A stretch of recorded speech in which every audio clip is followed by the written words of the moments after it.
ഒരു ഫിഫ്ത് പേപ്പറിൽ ഇമ്പോർട്ടന്റ് ആയിട്ട് വരുന്ന ഒരെണ്ണമാണ് സ്കൂൾ ഹെൽത്ത് സർവീസസ് എന്ന് പറയുന്നത്. അപ്പം സ്കൂൾ ഹെൽത്ത് പ്രോഗ്രാം എന്ന് പറയുന്നത് ഒരു കോംപ്രിഹെൻസീവ് ഇനിഷ്യേറ്റീവ് ആണ്. നമ്മുടെ സ്റ്റുഡൻസിന്റെ ഹെൽത്തും വെൽബീയിങ്ങും ഇംപ്രൂവ് ചെയ്യാൻ വേണ്ടിയിട്ട് കൊണ്ടുവന്നിട്ടുള്ള ഒരു പ്രോഗ്രാം ആയിരുന്നു.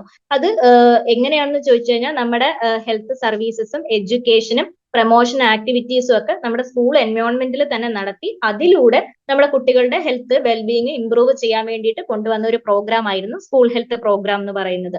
ഇതിന്റെ പ്രധാനപ്പെട്ട എയിംസ് എന്ന് പറയുന്നത് നമ്മുടെ സ്കൂൾ ചിൽഡ്രന്റെ ഗ്രോത്ത് ഡെവലപ്മെന്റ് പ്രൊമോട്ട് ചെയ്യുക എന്നുള്ളതാണ്. എങ്ങനെ? ഹെൽത്ത് സൂപ്പർവിഷനിലൂടെയും ഹെൽത്ത് കെയറിലൂടെയും ന്യൂട്രീഷൻ പ്രോഗ്രാംസിലൂടെയും അവരുടെ ഗ്രോത്ത് ഡെവലപ്മെന്റ് പ്രൊമോട്ട് ചെയ്യുക. രണ്ടാമത്തത് അവർക്കിടയിൽ കൂടുതലായിട്ട് കണ്ടുവരുന്ന കമ്മ്യൂണിക്കബിൾ ഡിസീസ് കൺട്രോൾ ചെയ്യുകയും പ്രിവെന്റ് ചെയ്യുകയും ചെയ്യുക. മൂന്നാമത്തതും ഹെൽത്തി ആയിട്ടുള്ള ഒരു സ്കൂൾ ലിവിങ് പ്രൊമോട്ട് ചെയ്യുക എന്നുള്ളതാണ്. അങ്ങനെയാണെന്നുണ്ടെങ്കിൽ ഹെൽത്ത് ആ ഒരു സ്കൂൾ ടൈമിൽ നമ്മൾ ആ ഒരു ഹെൽത്തി ആയിട്ടുള്ള സ്കൂൾ ലിവിങ് പ്രൊമോട്ട് ചെയ്യുവാണെങ്കിൽ അത് വഴിയിട്ട് ഹെൽത്തിനോട് അവർക്കൊരു ഫേവറബിൾ ആയിട്ടുള്ള ആറ്റിറ്റ്യൂഡ് ഡെവലപ്പ് ചെയ്തെടുക്കാൻ നമ്മളെ കൊണ്ട് സാധിക്കും. അപ്പം ഈ 3 കാര്യങ്ങളാണ് സ്കൂൾ ഹെൽത്ത് സർവീസിന്റെ എയിം ആയിട്ട് നമ്മൾ പറയുന്നത്. അതുപോലെ തന്നെ സ്കൂൾ ഹെൽത്ത് സർവീസ് എന്ന് പറയുന്നത് നമ്മുടെ കമ്മ്യൂണിറ്റി ഹെൽത്തിന്റെ ഒരു ഇമ്പോർട്ടന്റ് ആയിട്ടുള്ള ഒരു ഡയമെൻഷൻ ആണ്. അങ്ങനെ പറയാനുള്ള കാരണം എന്താണെന്ന് ചോദിച്ചു കഴിഞ്ഞാൽ ഇന്ത്യയിൽ നമ്മുടെ ടോട്ടൽ പോപ്പുലേഷന്റെ ഏകദേശം ഒരു 1/4% അല്ലെങ്കിൽ 1/4 ഭാഗവും 5 മുതൽ 14 വയസ്സ് വരെയുള്ള കുട്ടികളാണ്. അതുകൊണ്ട് തന്നെ നമ്മുടെ കമ്മ്യൂണിറ്റി ഹെൽത്ത് സർവീസിന്റെ ഒരു മേജർ ഷെയറും നമ്മൾ കൊടുക്കുന്നത് ഈ കുട്ടികൾക്കാണ്. അതുകൊണ്ട് തന്നെ സ്കൂൾ ഹെൽത്ത് സർവീസ് എന്ന് പറയുന്നത് അത്രത്തോളം ഇമ്പോർട്ടന്റും ആണ്. പിന്നെ മാത്രമല്ല ഈ ഒരു ടൈം പീരീഡ്, ഈ സ്കൂൾ ടൈം പീരീഡിലാണ് പെട്ടെന്ന് തന്നെ കുട്ടികളുടെ ഫിസിക്കൽ, മെന്റൽ, ഇമോഷണൽ ചേഞ്ചസ് ഒക്കെ ഉണ്ടാവുന്നത്. ആ സമയത്താണ് അവർക്ക് ഹെൽത്തിനെ കുറിച്ചുള്ള സൂപ്പർവിഷനും ഗൈഡൻസും ഒക്കെ ഏറ്റവും അത്യാവശ്യം. അപ്പം സ്കൂൾ ഹെൽത്ത് സർവീസ് ആ രീതിയിലും ഇമ്പോർട്ടന്റ് ആണ്.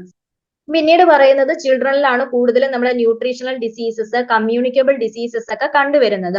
അപ്പൊ സ്കൂൾ എന്ന് പറയുന്നത് നമുക്കൊരു എക്സലന്റ് ഓപ്പർച്യൂണിറ്റി ആണ്. ഈ ഒരു ഡിസീസസ് പെട്ടെന്ന് കണ്ടുപിടിക്കാനും അതിനെ പ്രിവെന്റ് ചെയ്യാനും നമുക്ക് പെട്ടെന്ന് പറ്റുന്ന ഒരു സ്ഥലമാണ് സ്കൂൾ എന്ന് പറയുന്നത്.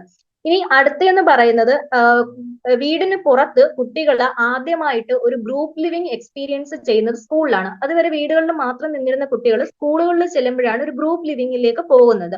അപ്പൊ അതുകൊണ്ട് തന്നെ ആ സമയത്ത് അവർക്ക് അതിനെക്കുറിച്ചുള്ള ഹെൽത്തിനെ കുറിച്ചുള്ള സൂപ്പർവിഷനും ഗൈഡൻസും ആവശ്യമാണ്.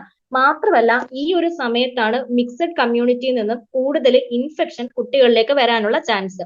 അപ്പം പ്രോപ്പറായിട്ട് നമ്മുടെ സ്കൂൾ ഹെൽത്ത് സർവീസ് ഒക്കെ കൊടുത്ത് അവിടെ വെച്ച് അത് മാനേജ് ചെയ്യാൻ സാധിച്ചു കഴിഞ്ഞാൽ ഇത് പിന്നീട് വീടുകളിലേക്കും അതുവഴി നമ്മുടെ കമ്മ്യൂണിറ്റിയിലേക്കും സ്പ്രെഡ് ചെയ്യുന്നത് നമുക്ക് തടയാനായിട്ട് സാധിക്കും. അതുകൊണ്ട് അതും ഇമ്പോർട്ടന്റ് ആയിട്ടുള്ള ഒരു കാര്യമാണ്. പിന്നീട് പറയുന്നതെന്ന് പറഞ്ഞാൽ സ്കൂൾ ചിൽഡ്രൻ എന്ന് പറയുന്ന ഒരു കൺട്രോൾഡ് പോപ്പുലേഷൻ ആണ്. അതായത് അവരൊരു സ്പെസിഫിക് ഏജ് ഗ്രൂപ്പിൽ വരുന്ന ആൾക്കാരാണ്. പെട്ടെന്ന് തന്നെ അവരെ നമുക്ക് റീച്ച് ചെയ്യാൻ പറ്റും. അതുവഴിയിട്ട് എന്ത് ചെയ്യാം? നമ്മുടെ ഹെൽത്ത് പ്രോഗ്രാംസ് ഒക്കെ പെട്ടെന്ന് തന്നെ അവരിൽ ഇംപ്ലിമെന്റ് ചെയ്യാം. ആൾക്കാരെ കണ്ടുപിടിച്ച് നടക്കണ്ട. ആ ഒരു ഗ്രൂപ്പ് ഓഫ് ഏജ് ഗ്രൂപ്പ്, ഒരു എന്താ പറയാ, ഒരു സെർട്ടൻ ഏജ് ഗ്രൂപ്പിലുള്ള ആൾക്കാരെ നമുക്ക് കിട്ടിയിട്ടുണ്ട്. അപ്പൊ അവരിൽ നമുക്ക് ഹെൽത്ത് പ്രോഗ്രാം പെട്ടെന്ന് തന്നെ ഇംപ്ലിമെന്റ് ചെയ്യാനും സാധിക്കുന്നതാണ്. അതുപോലെ തന്നെ നമുക്ക് ഹെൽത്ത് എഡ്യൂക്കേഷൻ കൊടുക്കാൻ പറ്റുന്ന ഏറ്റവും ബെസ്റ്റ് സ്ഥലമാണ് സ്കൂൾ എന്ന് പറയുന്നത്.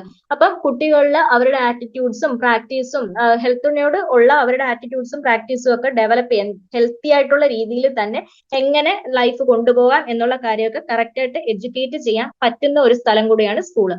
ഈ കാരണങ്ങൾ കൊണ്ടാണ് സ്കൂൾ ഹെൽത്ത് ഇത്രത്തോളം ഇമ്പോർട്ടന്റ് ആവുന്നത്.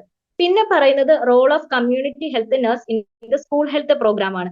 അതായത് കൂടുതലും JPHമാരാണ് നമ്മുടെ ഈ സ്കൂൾ ഹെൽത്ത് പ്രോഗ്രാംസിലേക്ക് വരുന്നത്. അവരുടെ റോൾ എന്താണെന്ന് ചോദിച്ചു കഴിഞ്ഞാൽ നമ്മുടെ സ്കൂളിൽ പഠിക്കുന്ന കാര്യങ്ങൾ, അതായത് ഹെൽത്തോട് റിലേറ്റീവ് സ്കൂളിൽ പഠിക്കുന്ന കാര്യങ്ങൾ വീടുകളിലും പ്രാക്ടീസ് ചെയ്യണം. അപ്പൊ ഇതിനിടയിൽ വരുന്ന ഒരു ഗ്യാപ്പ് ഉണ്ട്. ഇത് ഈ സ്കൂളിൽ പഠിക്കുന്ന കാര്യങ്ങളിൽ വീടുകളിൽ നമ്മൾ ഫോളോ ചെയ്യണമെന്നില്ല. അപ്പൊ ഈ ഒരു ഗ്യാപ്പ് നമുക്ക് ബ്രിഡ്ജ് ചെയ്യാൻ വേണ്ടിയിട്ട് നമ്മുടെ ഈ ഒരു കമ്മ്യൂണിറ്റി ഹെൽത്ത് നഴ്സ് അവരെ സഹായിക്കുന്നുണ്ട്. അതേപോലെ തന്നെ ഈ ഒരു പ്രോഗ്രാമിന്റെ കോർഡിനേറ്ററും ഓർഗനൈസറും ഒക്കെ ഈ ഒരു കമ്മ്യൂണിറ്റി ഹെൽത്ത് നഴ്സ് ആണ്. അവരാണ് സ്കൂളിൽ ഹെൽത്ത് ക്ലിനിക്സും മീറ്റിംഗ്സും ഒക്കെ കണ്ടക്ട് ചെയ്യുന്നത്. നെക്സ്റ്റ് ലെവൽ എന്ന് പറയുമ്പോൾ ഇവരൊരു കൗൺസിലർ ആയിട്ടും അതുപോലെ ഒരു എഡ്യൂക്കേറ്റർ ആയിട്ടും ആക്ട് ചെയ്യുന്നുണ്ട്. ഹെൽത്തിനെ കുറിച്ചുള്ള എല്ലാ കാര്യങ്ങളും കൗൺസിൽ ചെയ്ത് അതുപോലെ തന്നെ എഡ്യൂക്കേറ്റ് ചെയ്യുന്ന ആൾക്കാരാണ് ഇവരെന്ന് പറയുന്നത്. ഇത് സ്കൂൾ ഹെൽത്ത് സർവീസ് ആയതുകൊണ്ട് തന്നെ കുട്ടികൾക്ക് മാത്രമല്ല ഇവരുടെ ഒരു സർവീസ് പ്രൊവൈഡ് ചെയ്യുന്നത്, ഓൾസോ നമ്മുടെ ടീച്ചേഴ്സിനും അതുപോലെ തന്നെ പേരൻസിനും ഹെൽത്തിനെ കുറിച്ചുള്ള എഡ്യൂക്കേഷൻ ക്ലാസ്സസ് നമ്മൾ ഇത് വഴിയിട്ട് പ്രൊവൈഡ് ചെയ്യുന്നുണ്ട്. ഇത്രയും കാര്യങ്ങളാണ് നമ്മൾ സ്കൂൾ ഹെൽത്ത് സർവീസിൽ പറയുന്നത്.